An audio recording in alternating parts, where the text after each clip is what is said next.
આ બધા જ કર્મો માત્ર ને માત્ર આપણા આત્માનું કલ્યાણ કરવા માટે, જે જીવ આપણે આ સૃષ્ટિમાં લઈને આવ્યો છે એનું કલ્યાણ થાય એના માટેની આ કથાઓ, એના માટેનું કર્મ છે. તો સત્યમ નાસ્તિ તપઃ શોચમ. આ સંસારમાં તપ નથી રહ્યું, આ સંસારમાં પવિત્રતા જતી રહી છે. લોકો શરીરને સાફ કરે, સારા સારા શેમ્પુ વાપરે, કન્ડિશનર વાપરે, પાવડર વાપરે, અમુક અમુક તો એટલા બધા સ્પ્રે વાપરતા હોય ને આપણને થાય આના કરતા નાઈ લેતો હોય તો સારું.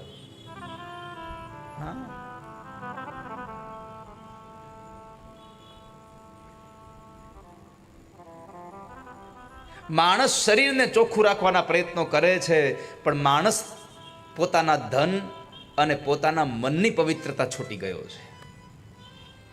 આ સંસારમાં 3 વસ્તુની પવિત્રતા બહુ જરૂરી છે. એક, શરીરની પવિત્રતા માટે સ્નાન જરૂરી છે, ધનની પવિત્રતા માટે દાન જરૂરી છે, અને મનની પવિત્રતા માટે સત્સંગ બહુ જરૂરી છે.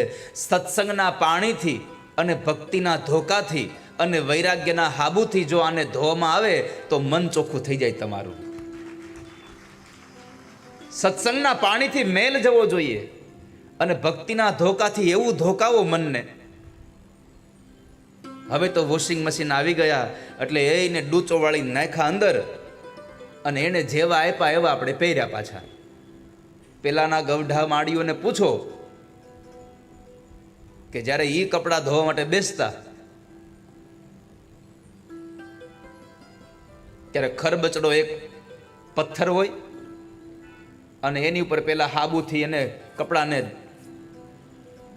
એવું બરાબરનું રગડે અને પછી એ કપડાને આમ આમ ગોટો વાળે અને પછી જે ધોકો ચાલુ થાય ધડીને, એક હાથે કપડું ફરતું જાય, એક હાથે ધોકો લાગતો જાય. આ શહેરના લોકોએ નહીં જોયું હોય.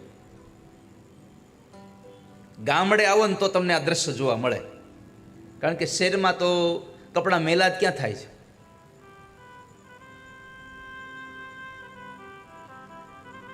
એ તો ગામડામાં ખેતીના કપડાં હોય અને 2-3 દિવસે નીકળ્યા હોય અને પછી જે એ કપડાનો વારો પડે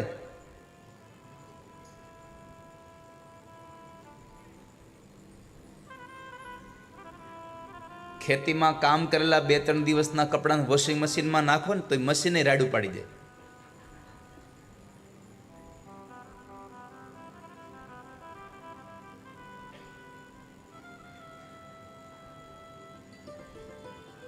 એ નદીના કિનારે, ગામના અવેડે, ગામના કૂવા ઉપર જે ધોકા ચાલુ હોય સવારમાં,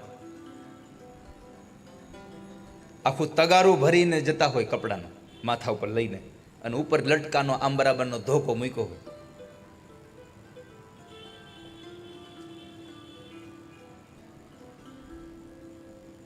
તો આ મનને પણ ભક્તિના ધોકાથી અને વૈરાગ્યના સાબુથી એવું એને ધોવો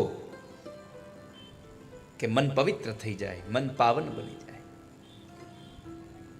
તો 3 વસ્તુની પવિત્રતા જરૂરી છે: શરીર, ધન અને મન.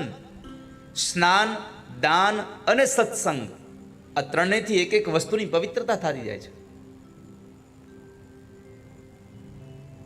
આ સંસારના લોકો પેટ ભરા રહ્યા છે, કોઈને કોઈની કઈ પડી જ નથી. બીજાનું શું થશે એની કોઈને કઈ ચિંતા નથી, બસ મારું સારું થવું જોઈએ એવી ભાવનાઓથી લોકો જીવન જીવે છે. નારદ, મૂળ વાત કરો ને થયું છે શું? અને ત્યારે નારદ કહે છે કે સનત કુમારો સાંભળો, હું અનેક ક્ષેત્રમાં ફરતો હું હરિદ્વાર ગયો, કુરુક્ષેત્રમાં ગયો, શ્રીરંગમ ગયો, અનેક તીર્થોમાં ગયો, પરંતુ મને ક્યાંય શાંતિ ન મળી.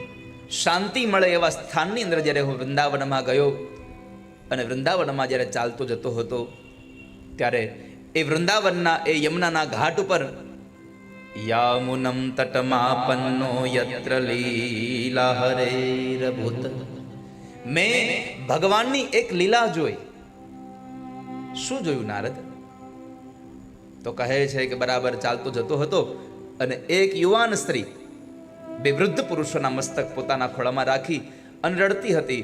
અને હું ત્યાંથી નીકળ્યો તો એ યુવાન સ્ત્રીએ મને બે હાથ જોડીને પ્રાર્થના કરીને કહ્યું, ભવ ભવ સાધો ક્ષણમ તિષ્ઠ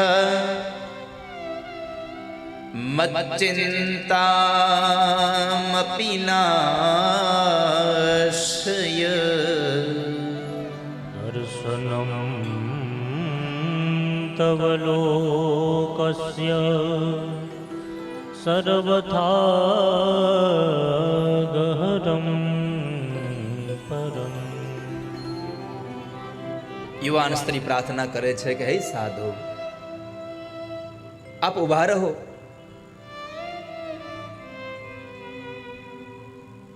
આપ એક ક્ષણ માટે ઉભા રહી જાઓ અને મારું દુઃખ દૂર કરો. નારદના પગ સ્તંભી ગયા. નારદે પૂછ્યું કે આપ કોણ છો?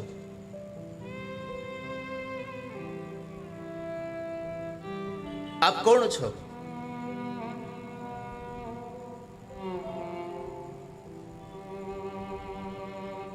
એટલે યુવાન સ્ત્રી કહે છે કે મારું નામ ભક્તિ છે. નારદના કાન ચમક્યા કે તમે તો ભક્તિ તો ભગવાનની પ્રિય છો. આ તમારા ખોળામાં સૂતેલા બે વૃદ્ધ પુરુષો કોણ છે? મારા બે દીકરા જ્ઞાન અને વૈરાગ્ય છે. નારદને આશ્ચર્ય થયું કે મા યુવાન અને દીકરા વૃદ્ધ. એટલે એને પ્રશ્ન કર્યો ભક્તિને કે આવું કેમ થયું? એટલે ભક્તિએ પોતાનું વૃત્તાંત કહી બતાવ્યું કે હે સાધુ, હું દ્રવિડમાં ઉત્પન્ન થઈ, કર્ણાટકમાં મોટી થઈ, મહારાષ્ટ્રના અનેક ક્ષેત્રોમાં ચાલતી ચાલતી હું અહીંયા આવી અને એમાં બરાબર ગુર્જરમાં આવી તો ગુર્જરે જીર્ણતામ ગતા. હું ગુર્જરમાં જીર્ણ થઈ ગઈ.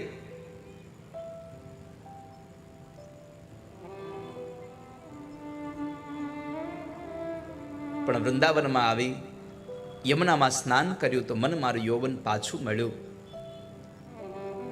મારા બે દીકરાઓ વૃદ્ધના વૃદ્ધ રહ્યા, જ્ઞાન અને વૈરાગ્ય.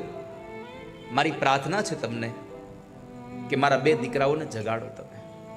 અને જો તમે મારા બે દીકરાને નહીં જગાડો તો મારું એક વાક્ય યાદ રાખજો, ઇદમ સ્થાનમ પરિત્યજ્ય વિદેશમ ગમ્યતે મયા. જો મારા દીકરાઓને તમે નહીં જગાડો તો હું આ સ્થાન છોડીને વિદેશમાં ચાલી જઈશ.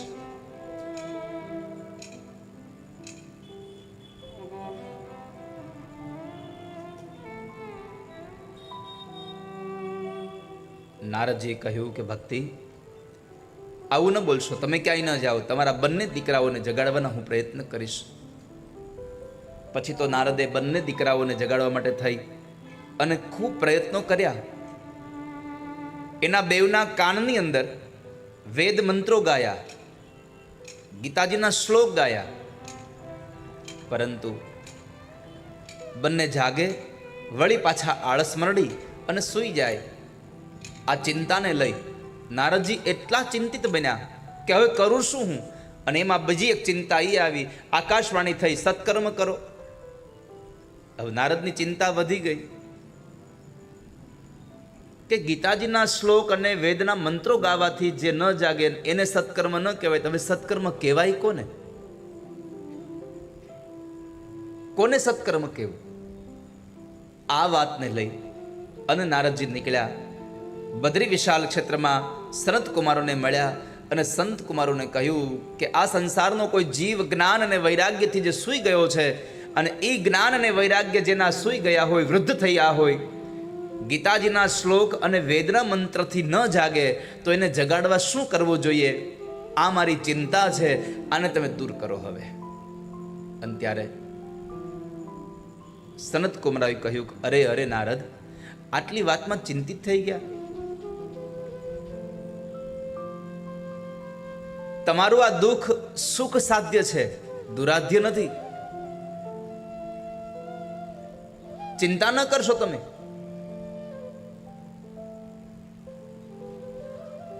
જેના જીવનમાં જ્ઞાન અને વૈરાગ્ય સૂઈ ગયા હોય, વેદ મંત્રથી ન જાગે, એના જ્ઞાન અને વૈરાગ્યને જગાડવા માટે એકમાત્ર શ્રેષ્ઠ સાધન છે એને તમે સત્સંગ કરાવો.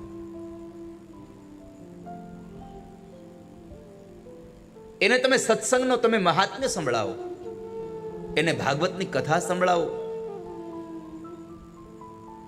સત્કર્મ સૂચકો નૂનમ જ્ઞાન યજ્ઞ સ્મૃતો બોધૈ. શ્રીમદ્ ભાગવતાલાપ સતુ ગીત સુકાદિભિઃ. તમે શ્રેષ્ઠ માત્ર એક કાર્ય કરો કે તમે એને ભાગવતની કથા સંભળાવો, જે ગીત શુકદેવજીએ ગાયું છે. નારદ કહે છે કે હે સંત કુમારો, સત્સંગ માટે હું બીજે ક્યાં જાઉં તમને લોકોને મૂકીને? તમારાથી વિશેષ મને સત્સંગ કોણ કરાવી શકશે? મારી પ્રાર્થના છે તમે જ મને સત્સંગ કરાવો. અને યાદ રાખજો વાલા ભક્તો, સત્સંગ તમને ભાગ્યથી મળે છે. આ સંસારમાં કોઈ એમ કહેતું હોય કે હું લાવો પૈસા આપી દઉં, મને સત્સંગ આપી દો. આ દુનિયામાં બધું પૈસાથી મળે, સત્સંગ ન મળે. સત્સંગ તો તમારા ભાગ્યથી મળે. એટલે ભગવાન ભાગવતજીના મહાત્મ્યમાં પદ્મ પુરાણ એમ કહે છે કે ભાગ્યોદયેન બહુ જન્મ સમર્જિતેન. તમારા અનેક જન્મના પુણ્ય ભેગા થયા હોય તો તમને સત્સંગ મળે. અને હું તો કહું છું કે તમારા કેટલાય જન્મોના તમારા પુણ્ય ભેગા થયા હશે ત્યારે તમને દ્વારિકામાં સત્સંગ મળ્યો છે વાલા ભક્તો. તમને દ્વારિકામાં સત્સંગ પ્રાપ્ત થયો છે કે જે દ્વારિકાનું મહાત્મ્ય છે.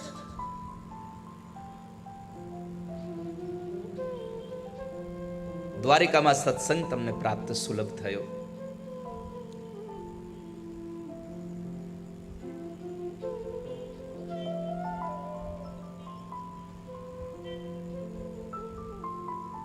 આ દ્વારિકામાં આવ્યા છો ને, તો મારે તમને એટલું કહેવું છે કે સત્કર્મનું ભાથું બાંધીને જાજો. અહીંયાથી એમને વૈયા જતા નહીં. દ્વારિકામાં આવ્યા છો તો સત્કર્મ કરતા જાજો. અને દ્વારિકામાં સત્કર્મનું સૌથી મોટું તમને કહું, સ્કંદ પુરાણમાં એમ લખ્યું છે કે દ્વારિકામાં તમે 1 ગણું તમે પુણ્ય કરો તો એનું 16 ગણું તમને પુણ્ય પ્રાપ્ત થાય છે. તમે કોઈને 1 રૂપિયો દાન કરો ને તો તમને 16 રૂપિયા દાન કર્યાનું પુણ્ય મળે છે. 16 ગણું.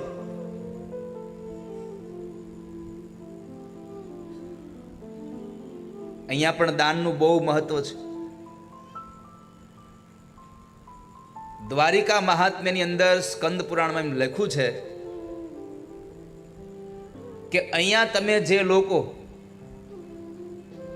આવા તડકામાં કોઈ માણસ તરસો થયો હોય અને એ તરસ્યા માણસને તમે જો પાણીનું દાન કરો ને તો તમારા પિતૃઓ હંસ ઉપર બેસી અને ભગવાનના ધામમાં જાય છે.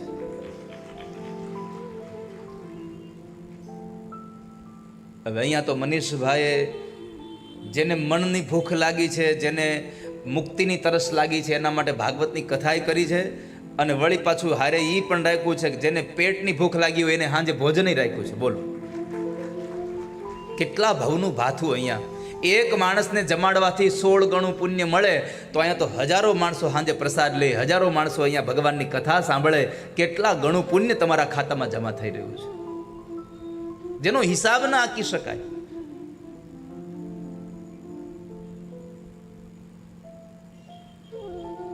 કેટલા સત્કર્મો કરીએ. આ દ્વારિકાની દિવ્ય ધરામાં આપણાથી સત્કર્મ થતું રહે.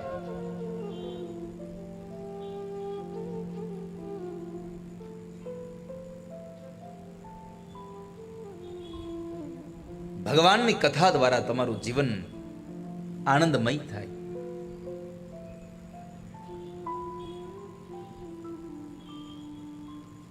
તો નારદ અને સનત કુમારોનો એક પ્રશ્ન હતો કે આપણે કથા તો કરીએ છીએ,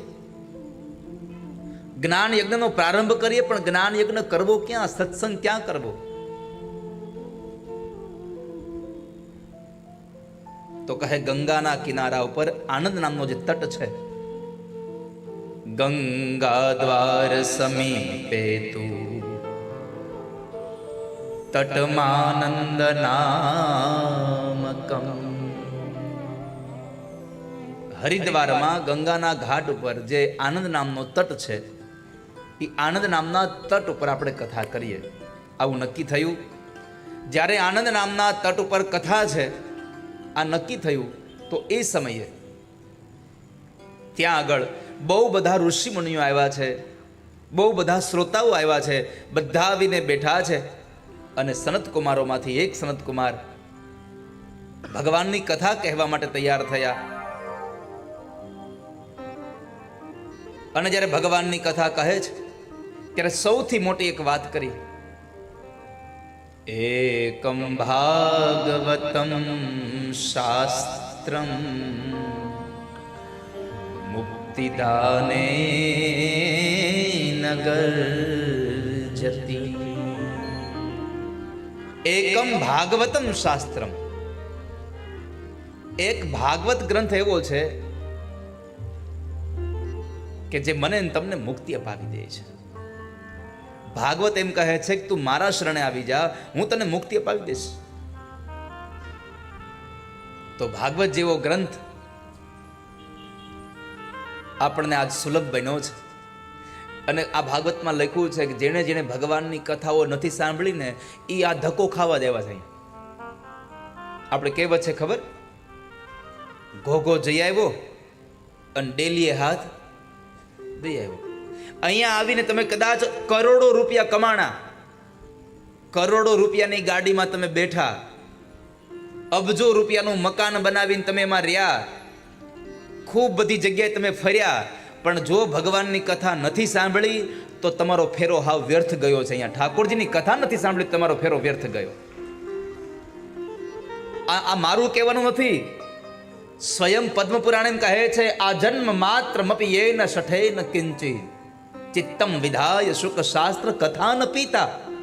જેણે ભગવાનની કથા નથી સાંભળી એ જીવ આ જન્મમાં આવ્યો તો કાં તો ગધેડા જેવો છે, કાં ચાંડાલ જેવો છે, અને કાં તો એની માતાને ખાલી માત્ર ને માત્ર પ્રસૂતિની વેદના દેવા આવ્યો છે, બાકી કાંઈ કામ નથી જેણે ભગવાનની કથા ન સાંભળી હોય. ચાંડાલ વચ્ચ ખરવદ બત તૈન નીતમ મિથ્યા સ્વજન્મ જનની જની દુઃખ બાજા. જેણે ભગવાનની કથા ન સાંભળી હોય એનો જન્મ વ્યર્થ ગયો છે. અને એ પણ કેટલી કથા, તો કહ્યું આ જન્મ માત્ર મપીએન શઠેન કિંચિત. એક ક્ષણ માત્રની કથા પણ ન સાંભળી હોય એવાનો જન્મ વ્યર્થ ગયો છે સંસારમાં. તો વાલા ભક્તો, મારે તમને એટલી પ્રાર્થના કરવી છે કે જ્યારે જ્યારે તમને કથા ક્યાંય સાંભળવા મળતી હોય તો સંસારના બીજા કામ મૂકીને પણ થોડી વાર કથા સાંભળજો. જો કથા સાંભળશો તો તમારું કલ્યાણ થઈ જશે, શ્રેય થઈ જશે.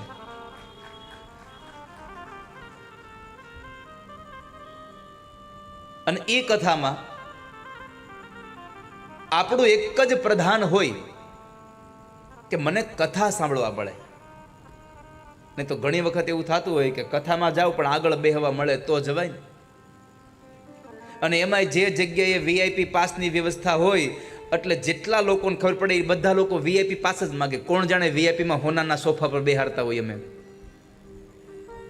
કથા તમે આગળ બેસીને સાંભળો તોય ભલે, અને કથા તમે પાછળ બેસીને સાંભળો તોય ભલે, કથા એ કથા જ છે. પણ ક્યારેક તમે કથામાં આવીને તમારી વ્યથા ઊભી કરો છો. કથામાં ગમે ત્યાં બેસવા મળે, બસ મને ભગવાનની કથા સાંભળવા મળે એવો આપણો આશ્રય હોવો જોઈએ. વાલા ભક્તો,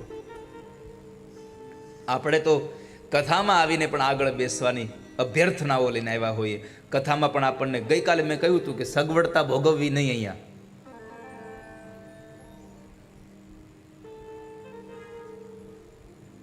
અહીંયા એક રૂમમાં 3 જણાને નાખે તો એમાં વાંધો નહીં કાંઈ. એક રૂમમાં 4 જણા હુવે તો વાંધો નહીં કાંઈ. રોજ ભલે ને આપણને બેડ ઉપર સુવા મળતું હોય. તીર્થમાં તો કહ્યું છે કે તીર્થમાં બને ત્યાં સુધી ધરતી ઉપર આસન લઈને સૂવું. એક રૂમમાં આપણને 4 જણાને સુવા મળે તો આપણે કેવું, નીચેના ગાદલા ઉપર હું સૂઈશ, નીચેના ગાદલા, અને તમે શરૂઆત કરજો હું હોઈશ નીચે, એટલે બીજો કે ના ના તમે ઉપર હું હોઈશ, એમ કરતા કરતા તમારો વારો બેડ ઉપર આવી જાય.